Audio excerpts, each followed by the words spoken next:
développons un sujet qui, selon moi, mériterait d'être traité, alors sur ma chaîne ou sur une autre, peu importe, mais j'avais envie de parler de ce sujet avec vous, c'est Harry Potter. Vous le savez, Harry Potter, c'est une licence qui a forgé la culture de beaucoup d'entre nous. Moi, j'adore. Alors j'entends que les gens, peut-être, la surestiment, la sous-estiment. Je peux comprendre, c'est en fonction des goûts de chacun. Sachez que moi, ça fait partie d'une de mes licences préférées, que ce soit les musiques, même le jeu des acteurs qui, moi, me dérangeait pas parce que j'ai grandi avec ça. Si je découvrais Harry Potter aujourd'hui avec mon regard, je me dirais oui, peut-être que là, c'est mal joué et tout, mais je m'en moque aujourd'hui d'avoir vu ce qu'il y a eu auparavant. Je me dis, ouais, non, c'était quand même bien. On a bien mangé pendant, je sais pas, 7, 8, 9 ans, je ne sais pas à quelle fréquence c'est sorti. Mais, sincèrement, Harry Potter, c'est très clivant. C'est très clivant parce que des gens sont contents de la refonte, d'avoir un autre projet en lien avec Harry Potter du côté de Max, parce que pour ceux qui ne le savent pas, il y a bel et bien une série qui est prévue. Déjà, on a Papa et Siedou, on a eu aussi John Lithgow, respectivement dans les rôles de Severus Rogue et comment il s'appelle, du professeur Dumbledore. On sait aussi que les trois enfants, donc Harry, Ron et Hermione, ont déjà été castés. Donc on sait ils ont déjà été choisis. On sait qui les jouera. Enfin, on sait. Ils le savent déjà. Nous, on ne le sait pas encore. Et de toute manière, je pense que ce seront des acteurs qui ne sont pas forcément très connus. Parce qu'ils auront, 10 ans. Donc, on a eu les 7-8 premiers films, entre guillemets. Donc on a eu 8 films et 7 parties 1, partie 2, vous le savez. Et par la suite, on a eu les Animaux Fantastiques. Ils se sont dit, bon, c'est l'ère des spin-offs, on voit plein de grosses licences le faire, faisons-le. Ça a bidé. Ça a bidé, le premier était sympa, le 2 était, ok, tu te dis pourquoi faire, le 3 était catastrophique. Et en plus de ça, quand tu te dis que un seul mec, donc Grindelwald, qui est interprété par 3 acteurs différents en 3 films, d'un côté, on a eu Colin Farrell, même s'il était, entre guillemets, métamorphosé, donc Colin Farrell. Ensuite, on a eu Johnny Depp. Et on a fini par Mads Mikkelsen. 3 acteurs pour un rôle. On a eu Jude Law, qui a joué Dumbledore. Enfin bref, il y a eu ce côté-là. Ok. Ça n'a pas marché. Sachez qu'ils devaient faire 5 films, et ça a tellement bidé qu'ils n'en ont fait que 3. Ça montre quand même peut-être un désintérêt. C'est ce qu'on aurait pu croire. Sauf que c'est l'une des licences les plus populaires de l'histoire, Harry Potter. On le sait, d'accord ? Et là, il y a la série qui arrive. Donc c'est un autre format, on n'est pas au cinéma, on est sur une série qui, logiquement, alors si on suit la stratégie d'HBO, pourrait comporter entre 8 et 10 épisodes, peut-être d'une heure chacun, je ne sais pas si ça avait été déjà annoncé, mais en tout cas d'avoir quelque chose de beaucoup plus conséquent que le film, parce que oui, pour ceux qui ne le savent pas, chaque saison sera en lien avec un film, d'accord ? Donc, peut-être que il y aura 7 saisons. Parce que tu vas me dire, oui, mais il y a eu 8 films. Ouais, mais c'est parce que le 7 partie 1 et partie 2, bon, bah, le 7, il a été partagé en 2 parties. Mais est-ce qu'il le ferait aussi pour une saison 7-8 ? Je ne suis pas sûr, mais pourquoi pas. En tout cas, il y aurait normalement 7 saisons.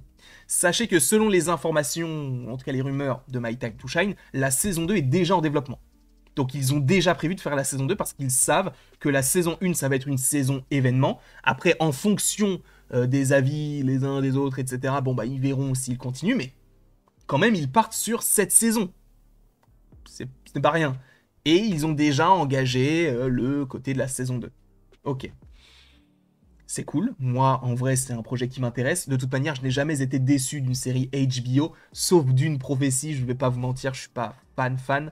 Je pense que je regarderai pas la suite, ni la saison 1, ni la saison 2, ça m'intéresse pas particulièrement. J'ai quand même, je crois qu'il me reste 2 ou 3 épisodes de la saison... Non, pas 3 épisodes, parce que du coup, je crois qu'il n'y a pas eu beaucoup d'épisodes, mais je crois qu'il me reste 2 épisodes sur la saison 1 de Dune, et je vous avoue que ça m'intéresse pas particulièrement, mais tout ce qu'ils ont fait autour de Game of Thrones, autour de The Last of Us, autour de ces différents projets-là, je me dis, c'est quand même assez fort, même The Penguin ou d'autres, tu vois.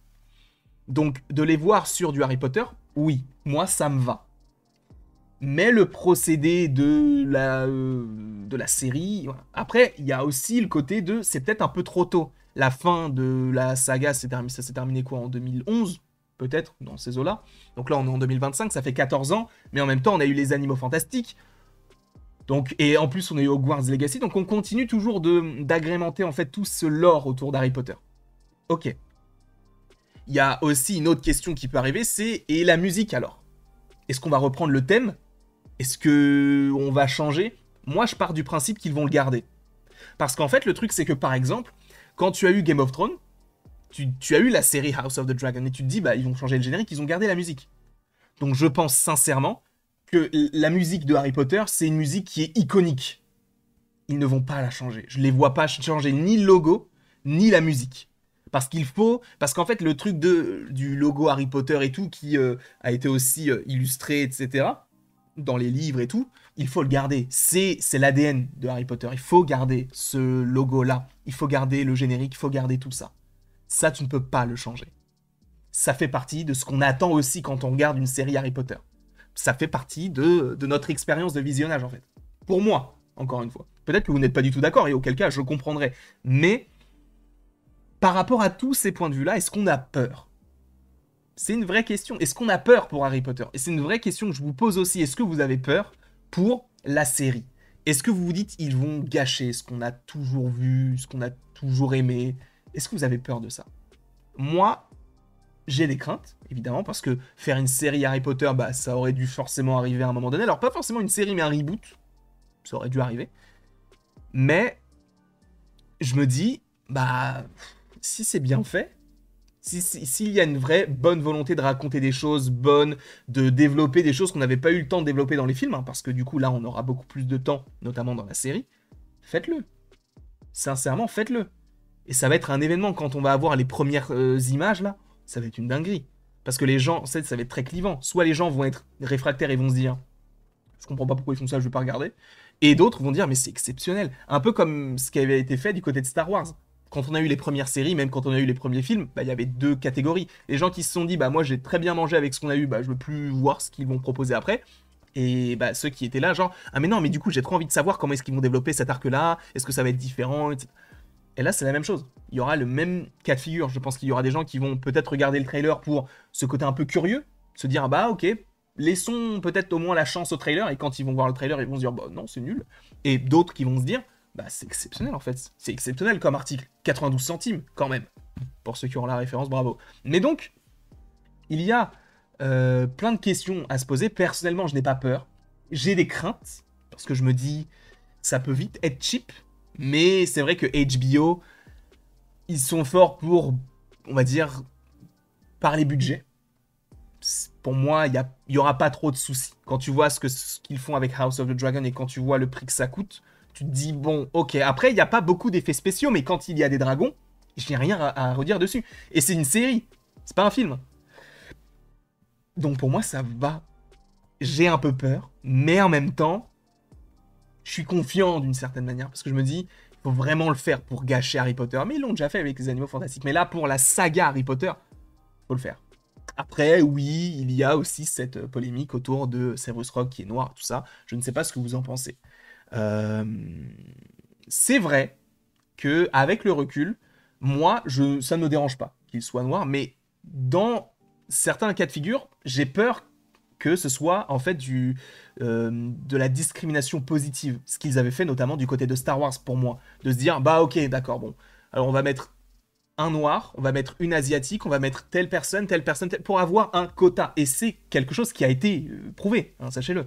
Donc j'ai peur qu'il fasse ça pour Harry Potter, parce que en fait moi, que ce soit Papa Essiedu ou n'importe qui d'autre, que ce soit une personne asiatique ou du Maghreb, en vrai moi je m'en moque sincèrement, mais je ne veux pas qu'il soit choisi pour ça.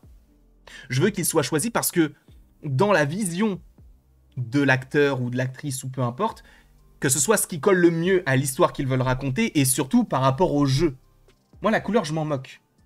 Ok? Même si, encore une fois, c'est vrai, je le comprends, que Rogue, dans les livres, il soit décrit comme étant quelqu'un avec la peau pâle, les cheveux sombres, etc. Mais en vrai, moi, ça me dérange pas, mais je ne veux pas que ce soit... En tout cas, on le saura jamais. Mais Papa Essiedu, je ne le connais pas particulièrement, je ne l'ai jamais vu dans un projet ou quoi au caisse, mais j'en ai entendu que du bien. Quand j'ai vu les retours, il y avait des gens qui disaient « Ah ouais, c'est lui qui a joué dans ça. En plus, il joue trop bien et tout, ça pourrait être grave cool et tout. » Mais il ne faut pas que ce soit uniquement parce qu'il est noir qu'il ait été pris. Parce que là, ça devient de la discrimination positive. Et t'en viens à, en fait, décrédibiliser tout le talent de l'acteur. Et c'est pas ce que je veux. Moi, je veux vraiment Un projet où les gens sont choisis parce qu'ils sont bons, tout simplement. Après, j'entends totalement les critiques sur le côté de « mais oui, mais si tu veux coller au livre, etc. » Je peux entendre. Je peux entendre tous les points de vue. Tant qu'on reste évidemment dans le côté de la bienveillance, en fait. Tout simplement. Il n'y a pas d'insulte à avoir, les gars. Même si vous insultez, qu'est-ce que ça va changer? Donc, restons bienveillants. Envers Papa et Siedou, envers ce projet-là, on n'a pas vu. On ne sait pas à quoi ça va ressembler. Donc, attendons. En tout cas, je ne sais pas ce que vous en pensez de tout ça. Encore une fois aussi, s'il vous plaît, restez bienveillants dans les commentaires. N'hésitez pas à me donner votre avis donc dans cet espace-là. N'hésitez pas non plus à vous abonner. Moi, ça me ferait extrêmement plaisir. Et après tout ceci, évidemment, hein, sachez-le, il ne me reste encore une fois plus qu'à vous dire à la prochaine. Pour la prochaine. Et encore une fois, merci beaucoup à vous d'avoir été présents. On se retrouve d'ici quelques temps pour de nouvelles vidéos, pour de nouvelles aventures. Et passez une excellente journée.